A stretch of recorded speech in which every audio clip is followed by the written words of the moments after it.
Maintenant, on va essayer de faire la partie gateway.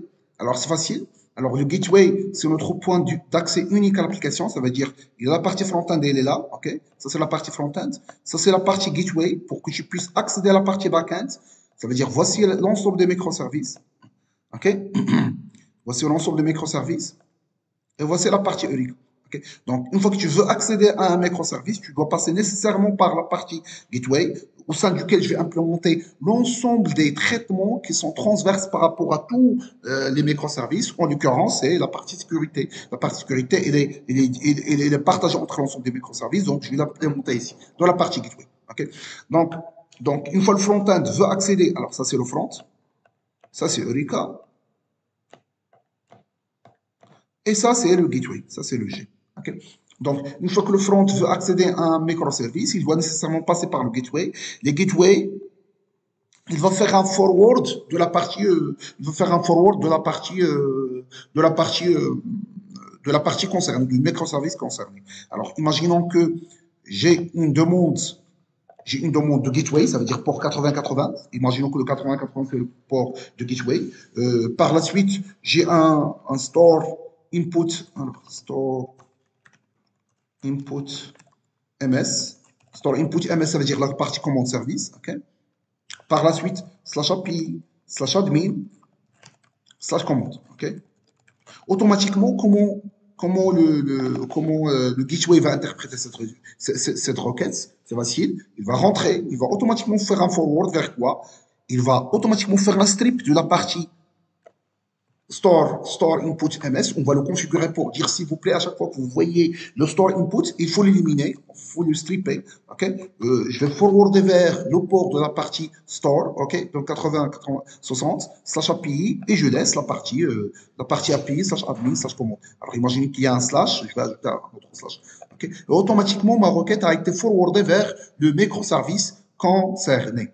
Okay. Donc, c'est ce que je vais essayer de faire, c'est facile. Donc, je vais aller tout d'abord pour créer un gateway, donc new project, donc Spring Initializer. Alors, je dois voir ça existe où ce projet. Donc, CTRL-SHIFT-C, File, New, Project. Je dois le poser sur le même chemin. Je dois dire, alors, je dois quand même éliminer la partie commande. Ah. Alors, je vais voir.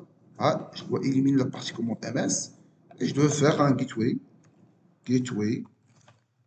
OK. Donc, je vais choisir Maven. Next. Je vais choisir deux dépendances. Alors, c'est un Eureka Client, puisque lui-même doit s'enregistrer auprès de Eureka, première des choses. Et la deuxième des choses, c'est qu'on doit faire le gateway, le reactive gateway. Par la suite, je vais revenir sur le reactive. C'est quoi l'avantage de Reactor Spring Project? C'est quoi? Je vais revenir par la suite. Alors, je vais créer une window et c'est tout. Je vais attendre un petit peu.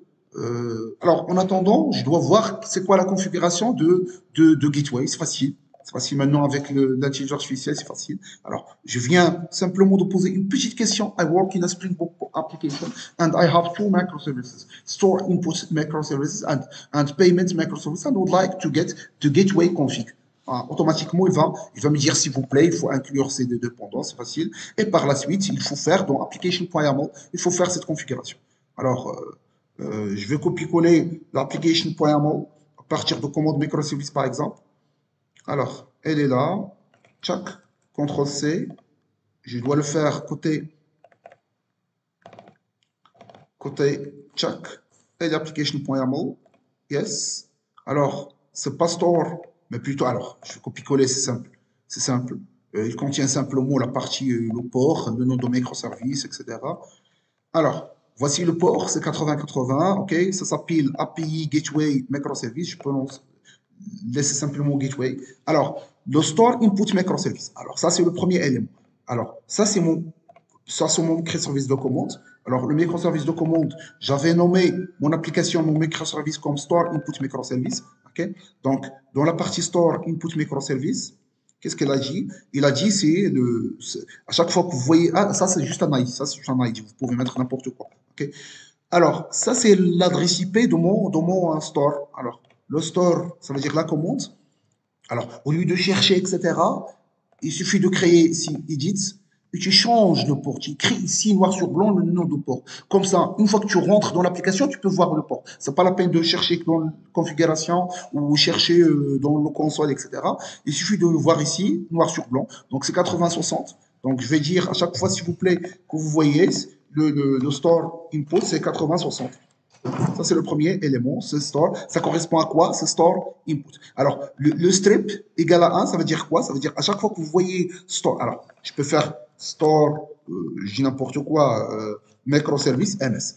Alors ici, ça sera un strip préfixe 2. Ça veut dire quoi? Ça veut dire à chaque fois que vous voyez store input MS, tu élimines les deux éléments, ok? Et tu forward vers ce port, ok? Et tu laisses le reste. Ça veut dire, ça rejoint ce qu'on vient de dire ici. À chaque fois que vous voyez store input MS, ok? Ça c'est un strip égal à 1. Slash API, slash admin, slash commande, tu changes le numéro de port par 80-60, ok? Et tu élimines, tu strips cette première partie, ok?